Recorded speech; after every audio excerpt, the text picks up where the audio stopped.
So, good morning everyone. So, yung topic po ni Pastor Russell ngayon, which is the Proverbs 3 verse 9 to 10. So, yung mga natutunan ko po ito is dapat hindi tayo nagmamalaki sa Panginoon dahil sa Kanya naman nagmula lahat ng bagay. Also, yung mga wins natin in life is sa Kanya lahat nagmula. Pinag-pray man natin or hindi, sa Kanya pa rin lahat nagmumula yung mga bagay na akala natin na hindi natin makakamit, pero siya lang talaga yung makakapag-provide sa atin. Tapos also, syempre, hindi man tayo palagi nagpe-pray sa Kanya, pero mararamdaman natin yung full of blessings, yung mga bagay na hindi naman natin hinihingi sa Kanya, pero binibigay niya sa atin na siksik, liklik at umaapaw na pagpapala mula sa Kanya. Hindi man tayo nagre-request ng kahit ano, kasi naniniwala ako na mas nagmamatter yung plans ni Lord sa atin kaysa yung plano natin in life. Kasi mas alam niya yung tamang directions ng path natin in life kaysa tayo yung mangunguna. Kaya nga sinasabi na dapat gawin natin center of our life is si Lord, hindi tayo yung mamimuna, dahil mas maganda yung plano ng Panginoon sa atin kaysa yung plano natin para sa buhay natin. Also, yung natutunan ko rin sa Kanya is dalawang beses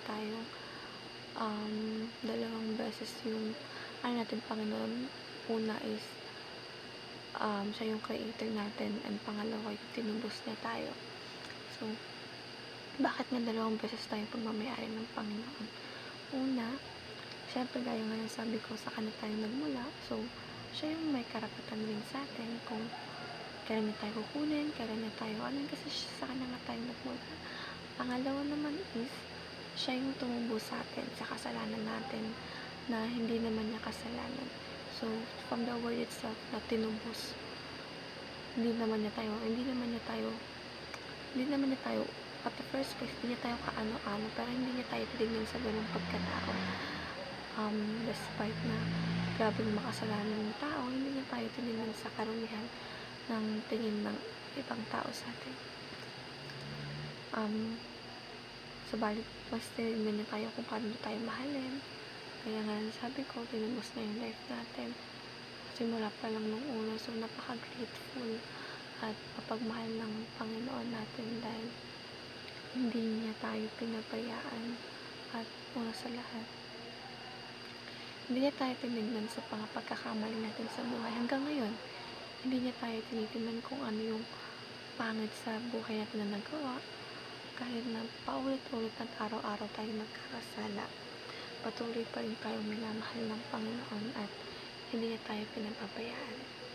So, tayo bilang bawi sa Kanya, hindi lang dapat natin araw-araw, hindi lang dapat tayo nag-share ng